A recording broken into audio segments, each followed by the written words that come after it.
మిత్రమా, ఒక చిన్న మాట, అబ్బా వేడిగా ఉందని ఫ్యాన్ వేసుకుంటాం, ఇంకా వేడిగా ఉందని ఏసీ వేసుకుంటాము. కానీ కరెంట్ ఉన్నంత వరకు మాత్రమే చల్లగా వస్తుంది. అది కూడా ఎక్కువసేపు ఏసీ వేసి వేడిగానే వస్తుంది, కరెంట్ బిల్లు మోగిపోతుంది. దానికంటే ప్రతి ఒక్కరము మన ఇంటి ముందు ఒక్క మొక్కను పెంచుదాము.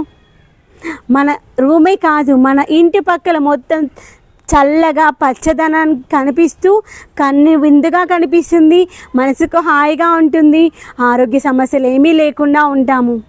వీలైతే ప్రతి ఒక్కరం ఇంటికి ఒక్క మొక్క పెంచుదాము. ఇంటికి ఒక కారు 4 కార్లు ఉన్నాయి, ఒక కారు ప్లస్ 4 కార్లు ఉన్నాయి, అలా కాకుండా ఇంటికి ఒక్క మొక్కను పెంచుదాము. మన పర్యావరణాన్ని కాపాడదాము. మన పిల్లలకి నెక్స్ట్ వచ్చేటువంటి జనరేషన్కి మనం ఇచ్చేటువంటి ఆస్తి అంటే వాతావరణం. వాళ్ళ ఆరోగ్యానికి మించినటువంటి సంపద ఏది ఉండదని నేనైతే అనుకుంటాను.